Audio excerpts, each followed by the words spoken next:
Under a Rock, a procedural open-world survival crafting game for 1 to 10 players. We'll be exploring a primitive but dangerous place on a different evolutionary path.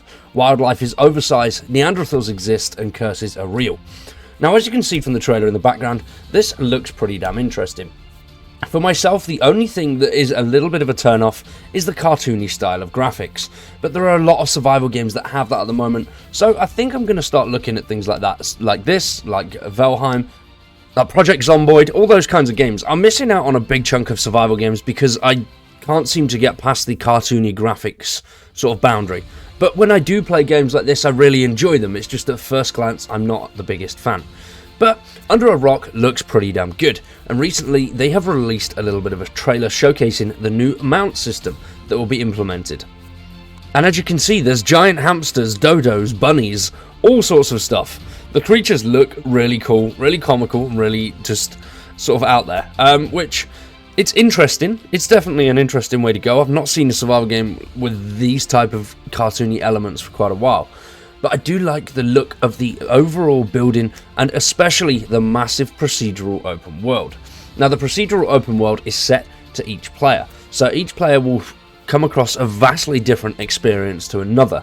But a very cool thing about it is you can share characters between those different worlds. So if you do build up a character of your own, then you are not tied to your procedurally generated world that you've got. It is developed and published by Nordic Trolls, and the game has been in development since late 2021. Currently, there is no date yet for an early access release, but they are working on a lot of new features, and they've said that once those new features have been implemented and they've got everything up to scratch and feel like there's a decent amount of content, they will then release a date. Currently, all the technology for the procedural open world and the multiplayer aspects are already in the game and ready to go. They're just adding new content and more gameplay. Now, as for the storyline, you are an early 19th century explorer who has just crash-landed as your hot air balloon was ripped apart by pieces of a supernatural storm. You're in a world lost to history, a hidden world that few can travel to and from, a primitive but dangerous place with a very different evolutionary path. Your underlying mission is to find out what happened to a previous expedition, lift a curse that lies over the land, and discover a way to escape back home through the supernatural storm with as much treasure, artifacts, and native wildlife as you can possibly collect to increase your standing with the Society of Explorers. Apart from this, you must just have fun exploring, crafting, building, fighting, taming, hunting, and surviving. Now, the map is going to be insane. As you start a new game, a procedural world that is unique to you is created. Each world is around about 64 square kilometers, includes caves, underwater areas, and massive lakes and ponds. Each world has a specific seed number that can be shared, and your avatar is not locked to one world. As I mentioned at the start of the video, you'll be able to freely travel between worlds with all of your stats and gear intact. So if you do want to pick up a new world, which you might get bored of the one you're on, or just have finished doing what you want to do on it, you can create a new world and take your character with you. Sort of similar to what ENQUIRES has, where you've got a character but the worlds are all different. And you can take that character into separate worlds and separate entities without destroying the gear and the stats of said character, or having the need to have several characters for several different maps, which I like being able to transfer one character, especially when it comes to a survival game. Once you've built up a character, it's kind of hard to let that go and start a new game, and being able to transfer that character to different maps it's definitely going to help with the replayability side of things and being able to check out new areas and what the procedural generation will give you in general, because I'll imagine that you'll be coming up with some pretty unique areas and some really, really cool designs, especially when it comes to the caves and the underwater systems that already look really fantastic. The team is also currently developing their own AI engine, which will allow AI to remember and respond to your actions and the actions of other AI. They'll be competing for territory and resources. They could even construct new bases and defences. So a neighbouring clan of Neanderthals could stage a raid on your home base just because they don't like the smell of you. Or a pack of dodos might take a liking to you, which, there's nothing wrong with that. You've got your own little pack of follower dodos. That's going to be pretty damn good. Now, it's not just the main world that is procedurally generated. The caves beneath the land are also procedurally generated and will come in all sorts of shapes and sizes, from very small ones that have a little resources in to absolutely massive gargantuan cave systems that run underneath the entirety of the map. and that will act as their own sort of biomes with creatures inhabiting them, and they're not really going to be liking to share the space. So going into these, I'd imagine, is going to be a really good source of high value loot and resources, as long as you can get through the enemies that are down there. You can also do a load of building in there, which looks really cool. When it comes to co-op, they're currently working on the method of 1 to 10 player co-op, but if you are hosting a server of your own, there will be an experimental variant where you'll actually be able to invite more, but obviously that could definitely have a little bit of a drain on your computer's resources and make the game a little bit unstable, which is why it'll be an experimental platform. Alongside that, there will be PvP. The host of any server will be able to set rules for PvP, so it is completely up to the people that you're playing with. There are also many ways that you'll be able to host multiplayer games. You can host them directly from your own PC, set up your own dedicated server, or rent a game server in the cloud or from one of the game's partners. Games will either be public or private, and get this, for an early access title, pretty damn cool, cross-platform will be supported.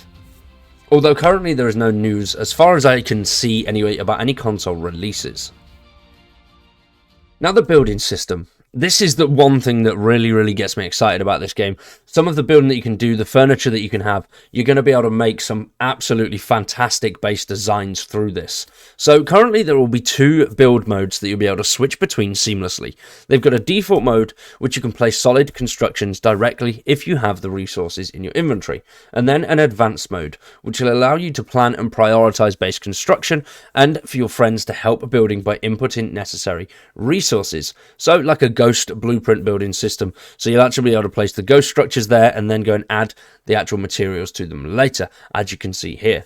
Obviously your base can come under attack, it can be destroyed, but what they've said is there is an auto save blueprint system, or a manual saved version depending on what you're using. You can actually save your base details, so just the base itself, so then if anything happens, that part that's been destroyed will be replaced by a ghost blueprint. So rather than having to rebuild that section, you just have to go up and add the resources to the ghost blueprint. So that will help with the reconstruction process, especially if you get battered in one raid or something like that. So I really like that idea, and it's something that's quite different as well. I've not really seen anything like that before, where the blueprint system would stay in check. So it's definitely going to speed up that process of rebuilding and getting back into the action. There's also going to be, eventually, a shared blueprint system, so you can actually build your base, save that blueprint, and then upload it and save it for either later use or to give to other friends, so they can actually build it, and other players. So you can't pack down your base and unpack it later, but the blueprints will be there, so rather than having to figure out the nitty-gritty bits of where I want this and that and that and this, and will this work, nope, you just save the blueprint and whack it down where you see fit, which, very cool. And finally, for the building, something that I like a lot is there is absolute freedom. You will not be stopped. If you want to build in the trees, in caves, or underwater, you can do that. The only thing that will stop you is enemy AI, so the wildlife, potentially the Neanderthals. But if you want to build something somewhere and you like the idea, you think it looks cool, you can attempt to build it. Whether it will stay there or not is an entirely different matter. When it comes to the creatures of Under a Rock and the actual procedurally generated worlds, it looks absolutely stunning. There are some really beautiful things that you'll be able to see, and I absolutely love it. We've got loads of screenshots that we can go through. There is 40 of them in total, so that's a lot of good stuff and loads of things to be able to see. But as you can see, there's absolutely mammoth wasps, there's giant crabs, everything is much bigger than you are. It looks like that poor old dodo is about to get absolutely violated by a massive crab. And then the world itself just looks so vibrant and beautiful, which is very strange for a survival game. A lot of survival games can tend to have that dark and dinginess to them, whereas this, no, it doesn't look like that. It's showing you beautiful things, and it's making the whole environment stop so you can look around and go, wow, that's cool. Which I like it when a game that is open world does that.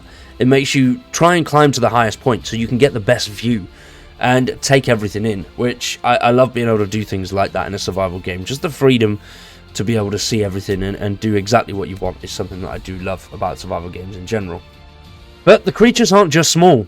As you can see here, we have what kind of looks like big woolly mammoths, just without the tusks. These things look massive and are probably going to cause a hell of a load of damage if you piss them off. So that is it from me on Under a Rock. For now, we're going to leave that one there. We will keep an eye on the development progress of this game. It looks absolutely awesome. They've got a Discord as well, which I've just checked out. The links to their Discord, Twitter and Steam are all in the description down below if you do want to check those out yourself. I am excited, but at the same time I'm not. I am going to check out Project Zomboid, some Valheim, and give those a bit of a play as well. I think I've already got Valheim, and so just to try and get through that graphics boundary that I'm not really a fan of. Hopefully I can, but we shall see. This is the first game like this that I've covered, so if you do enjoy it, please let me know in the comments, or if you don't, also let me know as well. But we'll leave it there. A massive thanks to everybody that's watched. Hopefully you've enjoyed. If you have, drop a like on the video, subscribe to the channel, and if you want to support us a little bit further, consider becoming a member. I've been Wyatt, you guys have been awesome, thanks for watching, and we'll see you in the next one.